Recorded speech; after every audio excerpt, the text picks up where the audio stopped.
Okay, I'm going to be going over part 1 of the Unit 3 test review, and part 1 is related rates. You are allowed to use your calculator for this part. So we're just going to read line by line, and this one says that a pebble is dropped into a calm pond, causing ripples in the form of circles. So our shape is a circle. The radius of the outer ripple is increasing. So that's going to become important to us.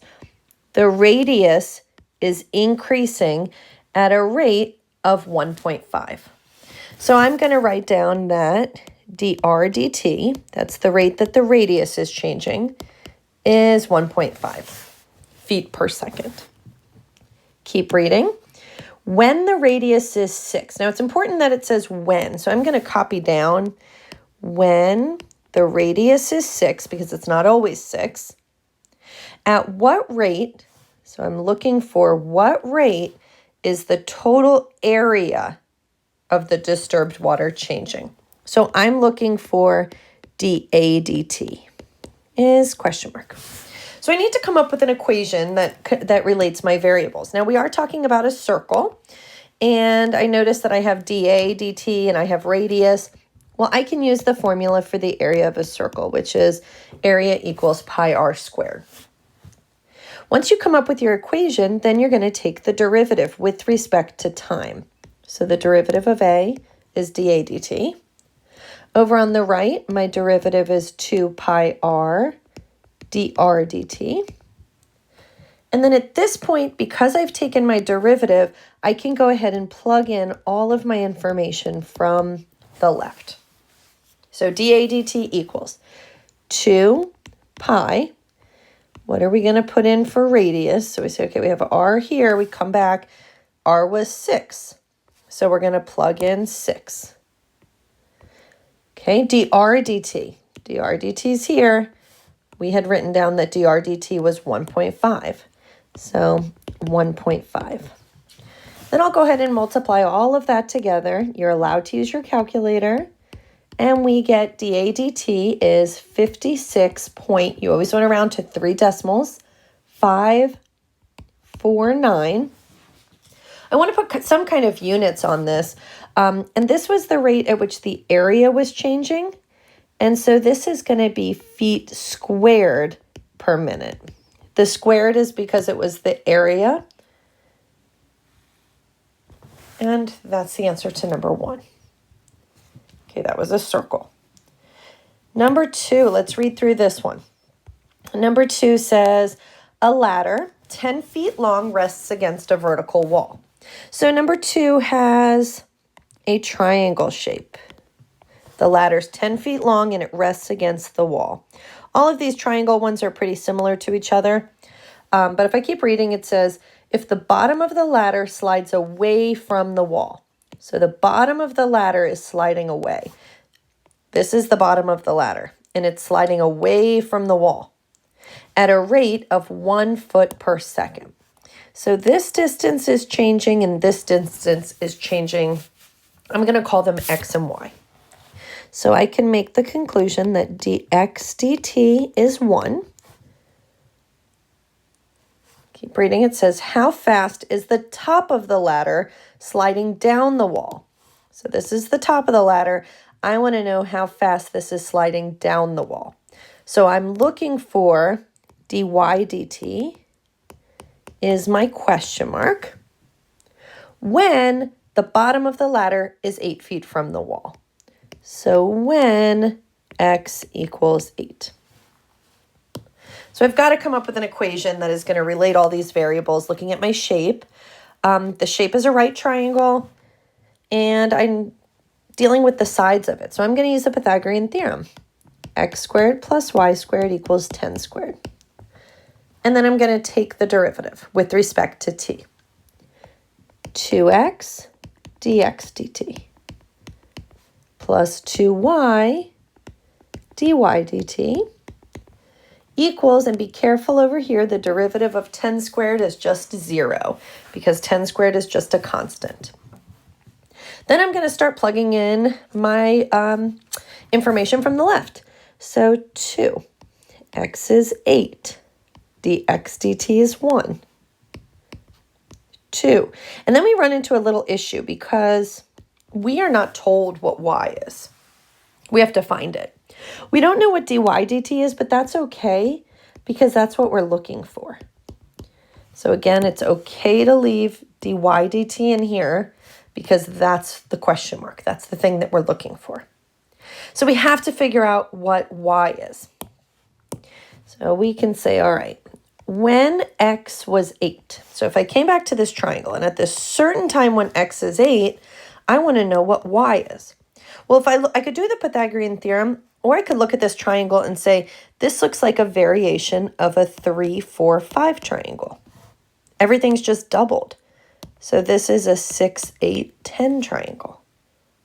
So y, my missing side is 6. So y is 6.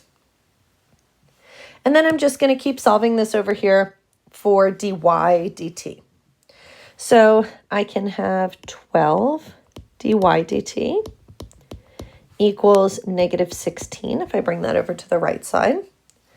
And then if I solve for dy dt, I have to be careful. I'm going to get negative 16 divided by 12, which is negative 1.333. You're allowed to use your calculator. But that's actually not the answer. You have to read carefully when you get a negative answer and make sure that it works in the problem. This problem says, how fast is the top of the ladder sliding down? So they're already telling us that it's sliding down. So if I say it's sliding down at negative 1.333, that's a double negative. So what I would do to write my answer to this problem is I would make a statement and I would say that it is sliding down at a rate of 1.333. And then I do want to put my units in there and I am in feet per second. Okay, again, the reason that I took off the negative sign is because they already told me that it was sliding down. And so I'm just going to make the statement that it's sliding down at a positive rate of 1.333. Okay, and then our last one is number 3 says gravel is being dumped from a conveyor belt at a rate of 20 feet cubed per minute. That cubed is a big giveaway. Volume is what's cubed. So dv dt, because it's a rate, is 20. The rate that the volume's changing is 20. And its coarseness is such that it forms a pile in the shape of a cone. If you want to draw a cone, you can. It's not going to be too helpful to me in my solving of this problem, but there's my cone. And it says the base diameter and the height are always equal. So I don't know what they are, but I know that the diameter always equals the height. And if I keep reading, it says, how fast is the height of the pile increasing? So dh dt is my question mark when the pile is 10 feet high. So when h equals 10. Okay. Now in this problem, we forgot to type it in for you, but you would be given this formula.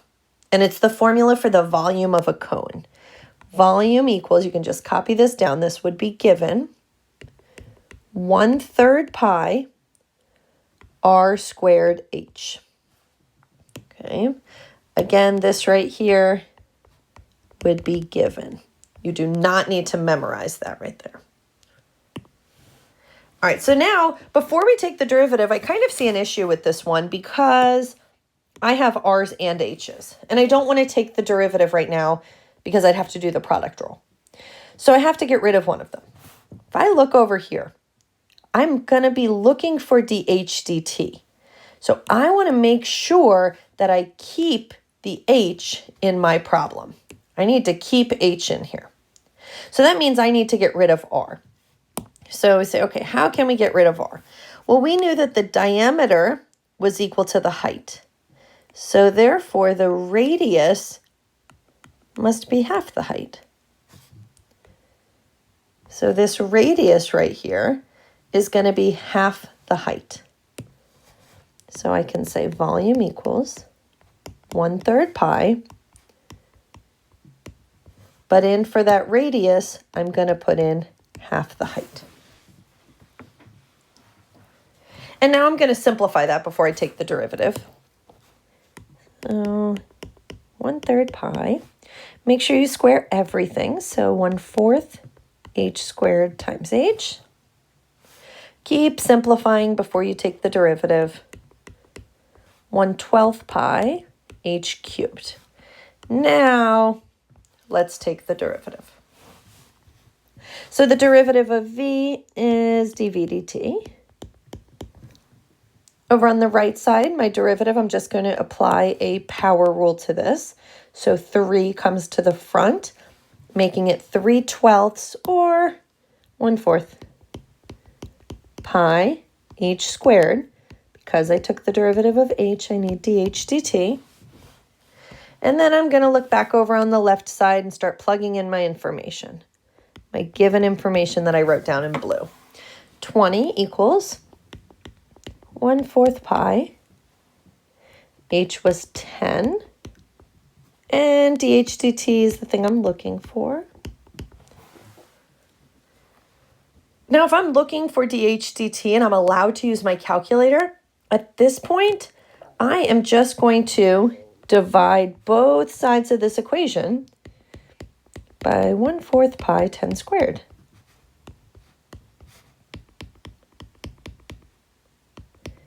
And just type this into your calculator. Type this whole thing right here into your calculator, and that will be what dh dt is.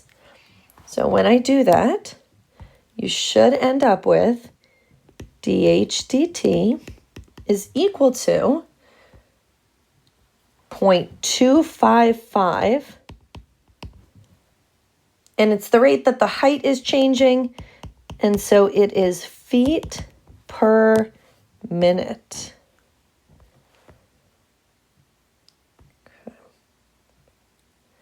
So hopefully that was helpful if you got stuck anywhere.